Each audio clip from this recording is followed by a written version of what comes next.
के बाद आपका फिर से स्वागत है। चर्चा जारी रहेगी। फिलहाल नजर डालते हैं आज के एक्सपर्ट कमेंट पर। सांगानेर विधानसभा भी इस बार बड़ी चर्चा में है। विशेष रूप से घनश्याम तिवारी जब से भारतीय जनता पार्टी के बागी से हुए हैं, बागी से मैं शब्द इस्तेमाल कर रहा हूं क्योंकि वसुंधरा राजे से घनश्याम तिवारी की कतई नहीं बन रही, तो प्रदेश संगठन से जब बन नहीं रही हो और आप टिकट चाह रहे हो सांगानेर से, हालांकि अच्छी मार्जिन से घनश्याम तिवारी जीते थे, लेकिन टिकट उन्हें यहाँ से मिलेगा या नहीं मिलेगा, और नहीं मिलने पे वो कहाँ से टिकट लेंगे। अगर यहाँ का कोई स्थानीय उम्मीदवार खड़ा हो जाता है घनश्याम तिवारी की जगह भारतीय जनता पार्टी के उसमें, तो घनश्याम तिवारी निश्चित रूप से यहाँ से प्रस्थान करेंगे और अपने फिर से एक बार सीकर की ओर उनका रुख होगा। लेकिन ये सीट निश्चित रूप से भारतीय जनता पार्टी के किसी ब्राह्मण उम्मीदवार के लिए बड़ी मौजूद सीट है। तो जितने भी भारतीय जनता पार्टी के ब्राह्मण उम्मीदवार हैं, चाहे अरुण चतुर्वेदी हो, चाहे कुछ और नाम हो, वो यहाँ से टिकट ले सकते हैं और वो मैदान में आ सकते हैं। दूसरी ओर कांग्रेस ने भी यहाँ से पिछली बार सुरेश मिश्रा को खड़ा किया था, लेकिन वो पराजित हो गए और उन्होंने ऐसी कोई धाक भी नहीं जमाई। पिछले 5 बरस में उन्होंने ऐसा कुछ काम भी नहीं किया जिससे लगे कि वो सांगानेर की सीट पर अपना कोई प्रभाव पैदा कर रहे हैं और उनको टिकट दिया जाए तो विजयी होंगे।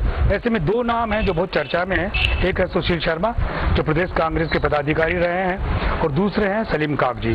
सलीम कागजी को अल्पसंख्यकों के मत निश्चित रूप से मिल सकते हैं, और अगर उनको दूसरी जमात के वोट और हासिल हो जाएं तो निश्चित रूप से सलीम कागजी कांग्रेस का एक बेहतर उम्मीदवार हो सकता है। लेकिन अगर इतिहास देखा जाए और ब्राह्मणों के दबदबे को समझा जाए तो सुशील शर्मा कांग्रेस के कद्दावर नेता यहाँ पर साबित हो सकते हैं। तो घनश्याम तिवारी की अनुपस्थिति में तो सुशील शर्मा का भविष्य यहाँ बड़ा उज्जवल नजर आता है। ऐसे कौन से कार्य हैं, विकास के कार्य जो आपने कराए?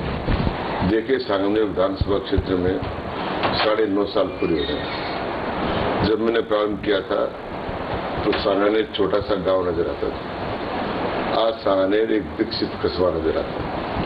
सांगानेर में सबसे बड़ा काम सबसे पहले हमने किया कि मुहाना का जो टर्मिनल है वो जोधपुर चला गया था पिछले रात में, उसको वापस लाकर सबसे बड़ा कृषि विपणन का केंद्र वहां स्थापित किया। हजारों लोगों को रोजगार मिला, हजारों वहां दुकानें खुली और एक अपना आप में एक अनूठा काम हो गया। उसके बाद में हमने सांगानेर के अंतर्गत कुछ यूनिवर्सिटीज खोली।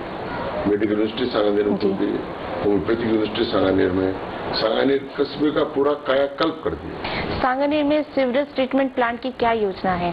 देखिए, सांगानेर में सीवरेज बन गया, कुछ इलाका ऐसा बचा हुआ है जो नया बचा है, जिसको भिन्न भिन्न क्षेत्रों में उसको अधिकृत किया था और उनको एनओसी नहीं प्राप्त होती। कुछ कॉलोनियां हैं गोवर्धन नगर जैसी जिनको राजस्थान हाउसिंग बोर्ड ने एक्वायर किया हुआ है, इसलिए वहां कामों पर प्रतिबंध है। लेकिन हमने अब उनकी एक योजना बनाकर भारत सरकार को भेजी है, जो 67 लाख में उनका सर्वे हो गया है और 464 करोड़ रुपया स्वीकृत हो रहा है, जिसके बाद में मालपुरा रोड और टोक रोड के बीच की सारी बची हुई कॉलोनियां हैं वो भी उससे जुड़ जाएगी। और डेलवास में ट्रीटमेंट प्लांट लगाने के लिए मेरे पिछले कार्यकाल में स्वीकृति हो गई थी और उसका ट्रीटमेंट प्लांट लग रहा है। आपके क्षेत्र के अंदर इंडस्ट्रियल एरिया भी है और कच्ची बस्तियां भी है, तो दोनों में सामंजस्य बिठाना कितना चुनौतीपूर्ण है? देखिए, चुनौतीपूर्ण तो है।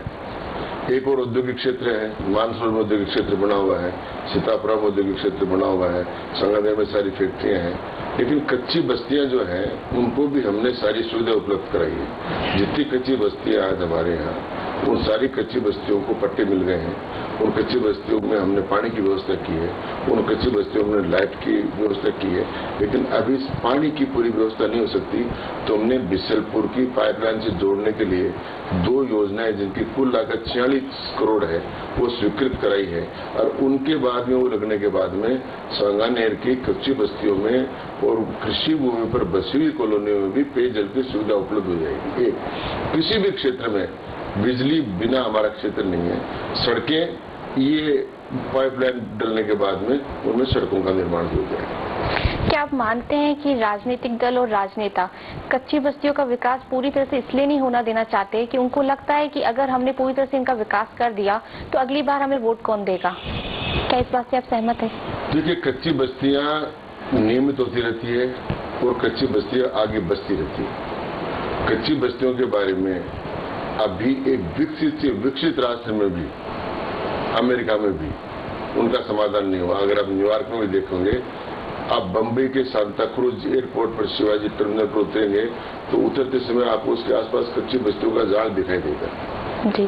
तो ये स्वाभाविक रूप से प्रक्रिया है। लोग गांव से आते हैं, मजदूरी करने के लिए आते हैं, जगह नहीं मिलती, छोटी सी जगह लेते हैं, झोपड़ी बनाते हैं, रहते हैं, तो जीवन यापन के लिए उनकी भी समस्या है। तो राज्य सरकारें अभी इतनी सक्षम नहीं हुई हैं, ये आपने आपको इतना समर्पित नहीं किया है कि सबको आवास का सपना पूरा कर सकें। और सबको आवास का सपना जब तक पूरा नहीं होगा, जब तक कच्ची बस्तियों की समस्या का समाधान नहीं है। निश्चित रूप से आपने अपने क्षेत्र में काम करवाए हैं, आपको लगता है कि एक नजीर पेश की जा सकती है? हाँ, मैं एक बात कर सकता हूँ कि कार्यकर्ता के आधार पर और कार्यकर्ताओं के माध्यम से और बिना आर्थिक लाभ पहुंचाए यदि काम करने का मॉडल राजनीति में देखना हो तो सांगन्य विधानसभा क्षेत्र को देखा जा सकता है। एक विधायक के लिए क्या 5 साल का समय प्राप्त होता है अपने क्षेत्र का विकास करने के लिए? क्षेत्र अलग अलग है, कुछ क्षेत्रों में तो नाम से काम चल जाता है और कुछ क्षेत्रों में लगातार काम करना पड़ता है। तो जो शहर के बाहरी क्षेत्र हैं उनका बढ़ाव होता है, नई कॉलोनियां बनती हैं, नए लोग आकर बसते हैं, तो उनके लिए न 5 साल की सीमा तय की जा सकती न 10 साल की जा सकती। लेकिन कोई सिविलाइन जैसा इलाका है, जो कोई ऐसे इलाके हैं, मालवीय नगर जैसे इलाका, ऐसे इलाकों में 5 साल में 2 साल में काम किए जा सकते हैं। उनमें भी नई बस्तियों में काम करना, फिर नई समस्याएं पैदा हो जाती हैं। तो जैसे पहले कभी नहीं सोचा शहर के लोगों ने कि उनके ट्रैफिक की समस्या पैदा हो जाएगी, आज वो समस्या पैदा हो गई। इसलिए समस्याएं भी लगातार आती है, समाधान भी लगातार है, ये एक प्रक्रिया है। इसलिए समय की सीमा में इसको नहीं बांधा जा सकता। पहले डामर की रोड बन गई, फिर सीमेंट की रोड की आवश्यकता है, फिर पहले बिजली आ गई, अब बिजली को अंडरग्राउंड करने की आवश्यकता। आप मानते हैं कि निरंतर प्रक्रिया, हम ये नहीं कह सकते कि इस क्षेत्र में मैं एक विधायक ये नहीं कह सकता कि 5 साल में पूरी तरह से विकास हो जाएगा? विकास के कई आयाम है जी। एक है सामान्य विकास, सड़क, बिजली, पानी, सफाई। एक है विकास का और अधिक मांग, मिसाल कायम करना, फिर सीवरेज चाहिए उनको, जी, फिर सीवरेज का ट्रीटमेंट प्लांट चाहिए, फिर उसके साथ साथ बिजली आ गई, मकान ऊंचे हो गए तो बिजली के तार अंडरग्राउंड जाने चाहिए। तो ये समस्याओं का मानव सभ्यता के विकास के साथ साथ, औद्योगिक विकास के साथ साथ समस्याएं भी बढ़ती है, शहरीकरण के साथ भी समस्या बढ़ती है और समस्या का समाधान भी होता रहता है। इसलिए विकास की प्रक्रिया निरंतर है। आप संतुष्ट हैं आपके विकास के कार्यों से, आपके क्षेत्र में जो आपने किए हैं? मैं संतुष्ट हूँ विकास के कामों से, लेकिन मैं असंतुष्ट हूँ कि मुझे और अधिक करना है। विधायक कोष की राशि पहले 1 करोड़ रुपए थी, वर्तमान सरकार ने अभी 2 करोड़ रुपए की है। क्या विकास की दृष्टि से आप इसे पर्याप्त मानते हैं? वैसे तो मैं सांसद और विधायक कोष के खिलाफ हूँ। क्या वजह? वजह ये है कि ये काम विकास एजेंसियों को करना चाहिए, और विधायक अगर सिफारिश करता है किसी काम की तो टाइट फंड या अनटाइट फंड जो सरकार के पास होता है उसमें से उसका पैसा दिया जाना चाहिए। लेकिन जब वो नहीं दिया गया और ये फंड रख दिया गया तो इस फंड में भी अलग अलग समस्याएं हैं। कुछ क्षेत्रों में 2 करोड़ हो सकते हैं पर्याप्त, कुछ में नहीं हो सकते। इसलिए इसका संतोष का सवाल नहीं है। एक दूसरा, इसमें जो भ्रष्टाचार है वो बहुत बड़ा है, ये जनप्रतिनिधि को भ्रष्ट कर रहा है। इसलिए मैं चाहता हूं कि इसके निश्चित नियम बने और इसमें कुछ सुधार हो। विधायक की इच्छा से स्थानांतरण नहीं हो, लेकिन विधायक की इच्छा से विकास जरूर होना चाहिए और एक ऐसी एजेंसी बननी चाहिए जो विकास के काम उसके द्वारा रिकमेंड किए हुए हैं उनको सरकार पूर्ण कराए, बजाय विधायक कोष देने के। आपको लगता है कि विपक्ष में, सत्ता में आपकी पार्टी नहीं है, तो एक विधायक के तौर पे जब आप अपने क्षेत्र का विकास करना चाहते हैं तो कुछ दिक्कतों का सामना करना पड़ा? अगर कोष की बात की जाए, क्योंकि जनता में ये भ्रम रहता है कि कैसे विधायक कोष की राशि खर्च की जाती है, क्या पैमाना रहता है? जनता में तो जो साफ सुथरे लोग होते हैं उनके प्रति कोई भ्रम नहीं रहता, जिनके प्रति भ्रम होना चाहिए वो बना ही रहता है। मूल रूप से मुझे तो विपक्ष में रहते हुए भी विकास के काम करने में दिक्कत नहीं हुई। आज से नहीं, 1980 में जब मैं पहले एमएलए बना था उस समय भी विपक्ष में था, तो उस समय भी मुझे कोई दिक्कत नहीं आई। ये आपकी विधानसभा की सक्रियता पर, आपकी समस्या उठाने पर और आपका प्रशासनिक और विकास के अधिकारियों से संपर्क पर, और आप किस बात को किस प्रकार प्रेजेंट कर सकते हो और प्रशासन में आपका क्या प्रभाव है, वो समस्या के समाधान का कारक बनता है। इसलिए पक्ष प्रतिपक्ष का विकास के काम में मेरे तो असर नहीं पड़ा, लेकिन मैं चाहूंगा कि असर नहीं पड़ना चाहिए। आप मानते हैं कि बाकी लोगों को दिक्कत आती है? मैं मानता हूँ, जैसे मैंने शिक्षा एवं स्कूलें खोली तो मैंने नियम कर दिया था जी। कि सब पंचायत हेडक्वार्टर पर सेकेंडरी स्कूल होंगे, तो प्रतिपक्ष के विधायकों को कोई समस्या नहीं है। लेकिन इस बार जो स्कूलें खोली उसमें नियम बनाकर नहीं खोला गया, तो प्रतिपक्ष के सदस्यों को दिक्कत आई। तो सरकार नीति से काम करती है तो दिक्कत नहीं आती, और अनीति से काम करती है तो दिक्कत आती है। सोशल मीडिया को सभी राजनेता और राजनीतिक दल तरजीह दे रहे हैं। आपने एक कदम आगे बढ़ते हुए 8 जून 2013 को अपने फेसबुक फ्रेंड्स दोस्तों के साथ मुलाकात करी। कैसा रहा आपका अनुभव? देखिए, मुझे तो ये सुखद आश्चर्य हुआ कि मैंने जो फेसबुक का काम प्रारंभ किया अभी 4 महीने पूरे नहीं है, उसमें अब 1 लाख से ऊपर मेरे लाइक्स हो गए।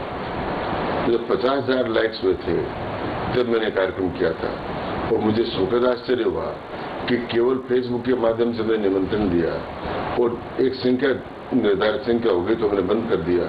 वो सब लोग आ गए और उन सब लोगों को उन सारी बातों की जानकारी थी। मैं समझता हूँ कि सोशल मीडिया संवाद का और अपनी बात करने का बहुत अच्छा माध्यम है। प्रदेश में आपकी पार्टी स्वराज संकल्प यात्रा निकाल रही है, आप कहीं शामिल नहीं दिखे। देखिए, जब यात्रा जिस क्षेत्र में जाती है वो लोग शामिल होते हैं। तो हमारा क्षेत्र जयपुर है, जब जयपुर आएगा तो हम भी शामिल हो जाएंगे। पार्टी की यात्रा है और उसका नेतृत्व पार्टी का नेता अध्यक्ष कर रहा है, तो पार्टी का अध्यक्ष उसमें शामिल हो रहा है, और भिन्न भिन्न क्षेत्रों में जिनको काम मिल रहा है वो काम हो रहे हैं। हमें पार्टी ने काम दे रखा है कि भाई आपको चुनाव घोषणा पत्र समिति में काम करना, तो उसमें काम कर रहे हैं। आपके अजीज दोस्त किरोड़ीलाल मीणा ने अभी नई पार्टी राजपा के साथ जुड़े। क्या लगता है कि इस बार भाजपा को कितना नुकसान हो सकता है?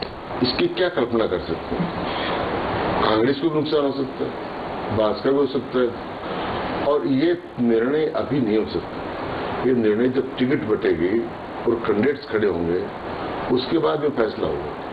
वैसे राजस्थान में 2 दलीय व्यवस्था है आमतौर पर, तो मैं समझता हूँ कि राजस्थान में जो 2 दलीय व्यवस्था है उस 2 दलीय व्यवस्थाओं में पहली बार हमको लगेगा। पिछली बार बीएसपी आई बोले खड़ी हुई 6 आदमी से जीते भी, लेकिन उनको बड़ा प्रभाव नहीं डाल सके। तो अभी तीसरे मोर्चे के बारे में या किसी दल के बारे में ये कहना समीचीन नहीं होगा कि उसका कितना असर पड़ेगा और नहीं। केंद्रीय सूचना आयोग का राजनीतिक दलों को आरटीआई में शामिल करने का फैसले से आप सहमत हैं? मैं समझता हूँ कि इसके बारे में पुनर्विचार होना चाहिए। राजनीतिक दलों को चंदा देने के बारे में पहले कानून बनना चाहिए और पाबंदी होनी चाहिए कि राजनीतिक दलों को चंदा मिले। दूसरा, सरकार तय करे कि राजनीतिक दलों के प्रत्याशियों के चुनाव का खर्च दे। निर्वाचन विभाग ने जो प्रत्याशी की खर्च की राशि होती है वो पहले 10 लाख रुपए थी, अभी 16 लाख रुपए कर दिया।